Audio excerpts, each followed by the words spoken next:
Hello students, this is the 13th part of Current Affair 2020.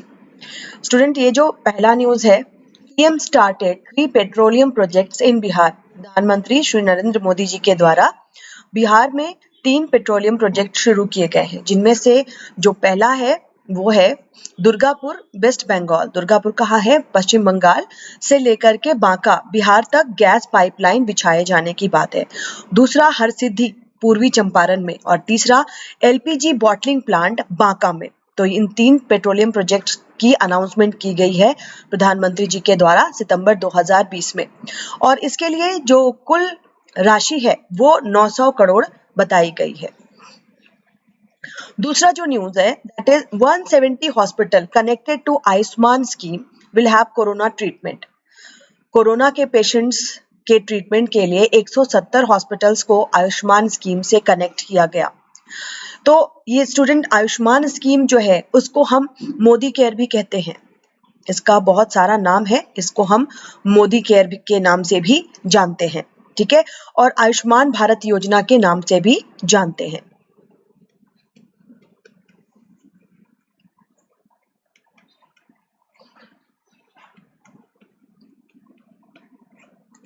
या फिर इसको हम प्रधानमंत्री जन आरोग्य योजना, ठीक है। तो ये सारे नाम इसी एक योजना के हैं, जिसके तहत करंट न्यूज है कि 170 और अस्पतालों को जोड़ा गया है ताकि मरीजों का ट्रीटमेंट किया जा सके, और 20% जो सीट्स हैं, 20% जो हॉस्पिटल्स के बेड हैं वो उनके लिए आरक्षित किए गए हैं ताकि कोरोना पेशेंट्स का ट्रीटमेंट किया जा सके। तो स्टूडेंट, आयुष्मान भारत योजना ये क्या है? इस योजना के तहत 10 करोड़ गरीब परिवारों का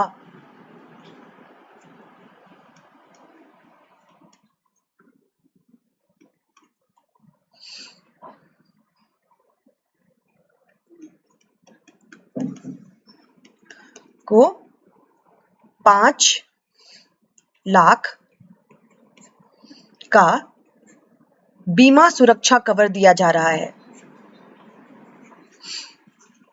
बीमा सुरक्षा कवर प्रदान किया जा रहा है। ये जो योजना है स्टूडेंट, ये रूरल एरिया के लिए भी है, गांव के लिए भी है, और अर्बन एरिया के लिए भी है, शहरों के लिए भी है, ठीक है। और इस योजना को 25 सितंबर 2019 से लागू किया गया था। और कहां इसकी शुरुआत की गई थी? इसकी शुरुआत झारखंड से की गई थी। इसकी शुरुआत झारखंड से पंडित दीनदयाल उपाध्याय जयंती के अवसर पर।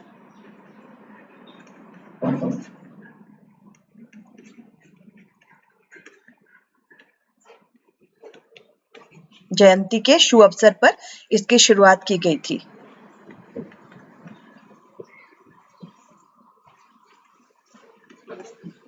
इसमें स्टूडेंट निम्न आय वर्ग भी शामिल है, मध्यम वर्ग भी शामिल है। इसमें शहरी एवं ग्रामीण दोनों जगह के गरीब लोगों को इसमें शामिल किया गया है। इसके अलावा रूरल एरिया में, ग्रामीण क्षेत्र में, रूरल एरिया में जो लाभार्थी होंगे वो कौन होंगे आयुष्मान भारत योजना के तहत?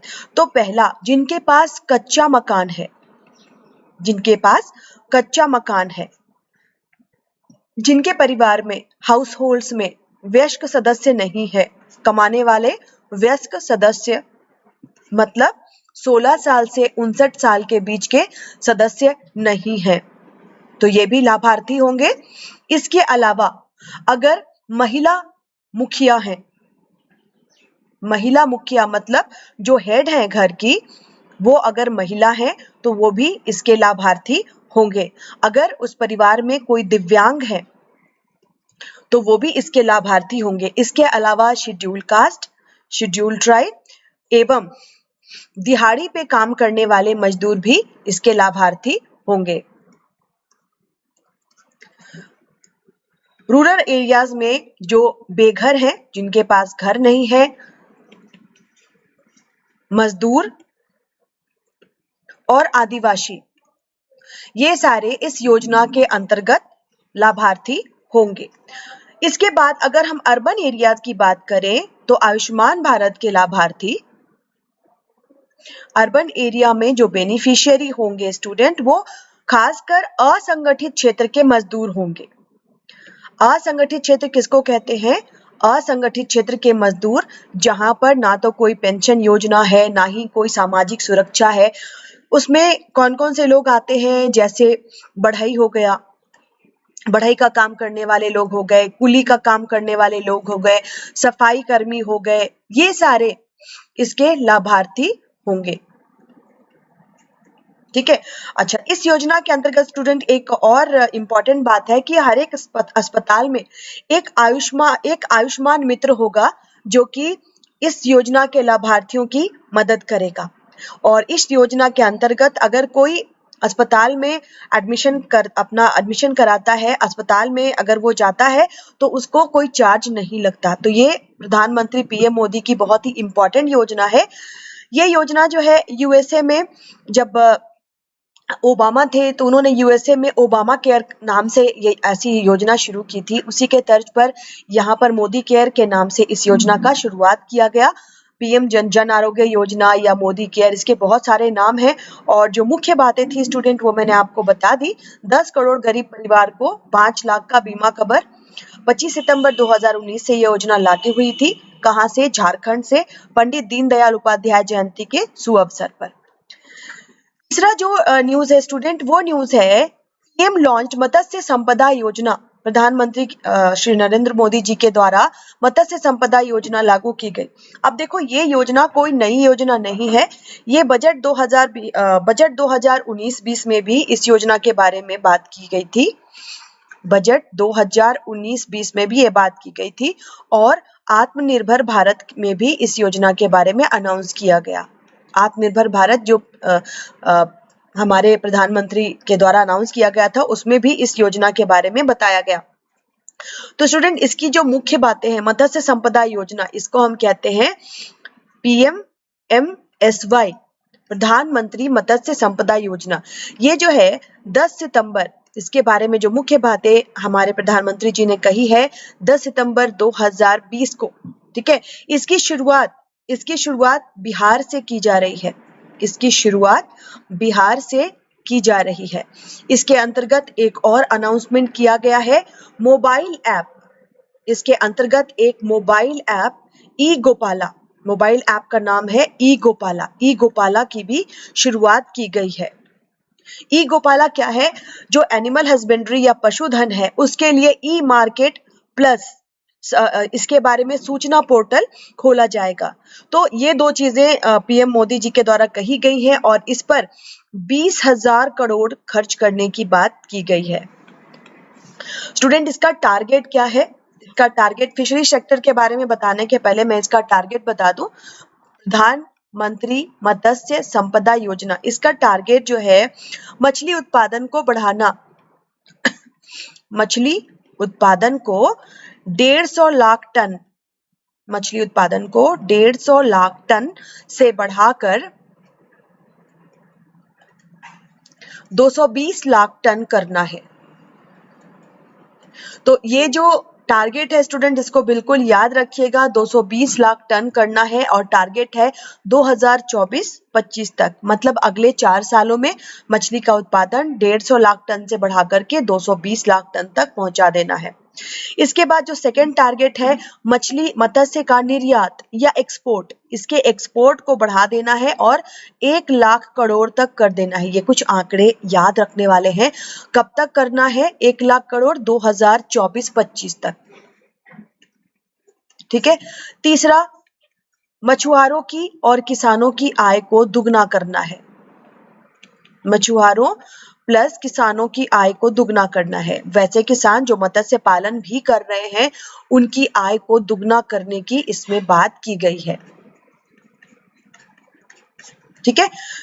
चौथा, 55 लाख रोजगार सृजन। मत्स्य क्षेत्र में, फिशरीज क्षेत्र में 55 लाख रोजगार सृजन, नए रोजगारों का सृजन। अब देखो स्टूडेंट, ये जो स्कीम है, इस स्कीम के तहत जो फिशरी सेक्टर की बात की जा रही है, तो मैं आपको पहले ये बता दूं कि जो मत्स्य पालन या जो हमारा फिशरी सेक्टर है, इसका योगदान कितना है। फिशरी सेक्टर का अगर हम योगदान की बात करें तो कुल जीडीपी में, ग्रॉस डोमेस्टिक प्रोडक्ट में मत्स्य पालन का जो योगदान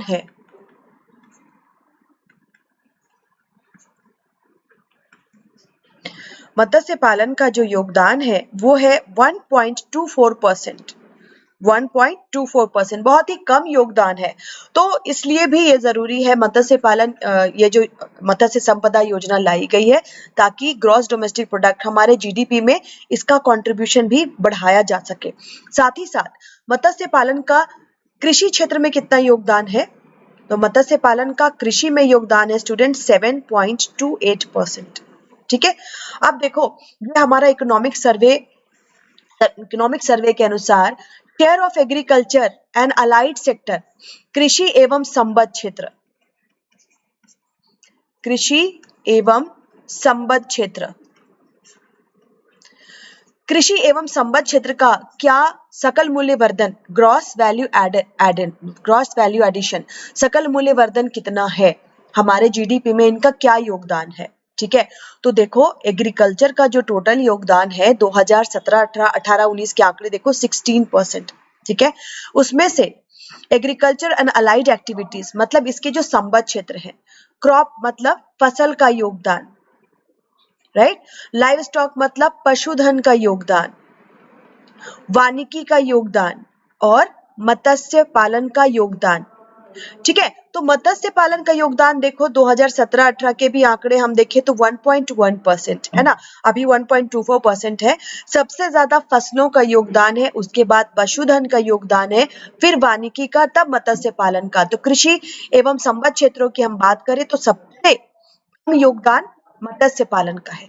अब देखो प्रमुख उत्पादक राज्यों में सबसे ज्यादा मछली उत्पादन कहाँ होता है स्टूडेंट, तो सबसे ज्यादा आंध्र प्रदेश नंबर 1 पे चल रहा है मछली उत्पादन में। नंबर 2 पर आपका है पश्चिम बंगाल। ठीक है, मत्स्य उत्पादन में आंध्र प्रदेश और पश्चिम बंगाल, ये दो आपके टॉप पर चल रहे हैं। स्टूडेंट ये थी आज की छोटी सी न्यूज की स्नैपशॉट जो आज की खास खबरें थी।